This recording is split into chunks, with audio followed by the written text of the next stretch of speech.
คณะกรรมการเลือกตั้งระดับชาติได้ประกาศรายชื่อผู้สมัครรับเลือกตั้งเป็นสมาชิกสภาแห่งชาติสุดที่ 10ในวันที่25 มังกร 2026 ทานนางศูนย์พรไสยจักรเลขาธิการศูนย์กลางภาครองประธานสภาแห่งชาติกรรมการคณะกรรมการเลือกตั้งระดับชาติรองหัวหน้าอนุกรรมการโครงการและบุคลากรได้แถลงข่าวต่อสื่อมวลชนเกี่ยวกับรายชื่อผู้สมัครรับเลือกตั้งเป็นสมาชิกสภาแห่งชาติสุดที่ 10โดยมีผู้สมัครทั้งหมด243ทานหญิง66ทานเลือกเอา175ทานในนั้นผู้สนับสนุนจากศูนย์กลาง67ทานหญิง18ทานผู้สมัครจากท้องถิ่น176ทานหญิง48ทาน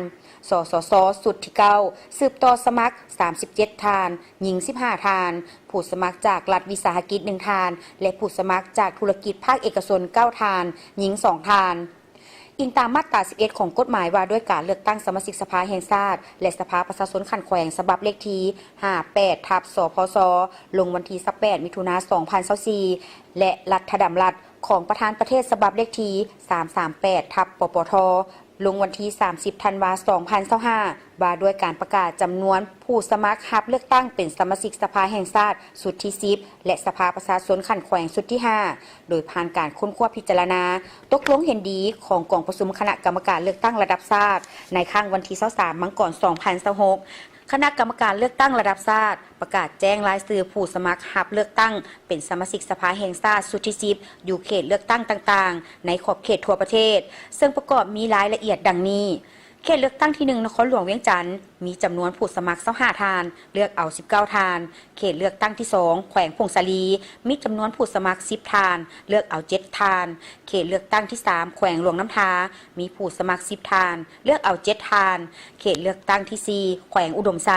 มีผู้สมัคร11ทานเลือกเอา8ทานเขตเลือกตั้งที่5แขวงบ่อแก้วมีผู้สมัคร10ทานเลือกเอา7ทานเขตเลือกตั้งที่6แขวงหลวงพระบางมีผู้สมัคร14ทานเลือกเอา10ทานเขตเลือกตั้งที่7แขวงสัญบุรีมีผู้สมัคร13ทานเลือกเอา9ทานเขตเลือกตั้งที่8แขวงหัวพันมีผู้สมัคร10ทานเลือกเอา7ทานเขตเลือกตั้งที่9แขวงเสียงขวางมีผู้สมัคร10ทานเลือกเอา7ทานเขตเลือกตั้งที่10แขวงเวียงจันทร์มีผู้สมัคร14ทานเลือกเอา10ทานเขตเลือกตั้งที่11แขวงบริคำไซมีผู้สมัคร10ทานเลือกเอา7ทานเขตเลือกตั้งที่12แขวงคำมวลมีผู้สมัคร14ทานเลือกเอา10ทานเขตเลือกตั้งที่13แขวงสวรรณเขตมีผู้สมัคร18ทานเลือกเอา21ทานเขตเลือกตั้งที่14แขวงสารวันมีผู้สมัคร14ทานเลือกเอา10ทานเขตเลือกตั้งที่15แขวงจำปาสักมีผู้สมัคร20ทานเลือกเอา15ทานเขตเลือกตั้งที่16แขวงเสกองมีผู้สมัคร10ทานเลือกเอา7ทานเขตเลือกตั้งที่17แขวงอัตตปือมีผู้สมัคร10ทานเลือกเอา7ทานเขตเลือกตั้งที่18แขวงไซสมบูรณ์ลงสมัคร10ทานเลือกเอา7ทาน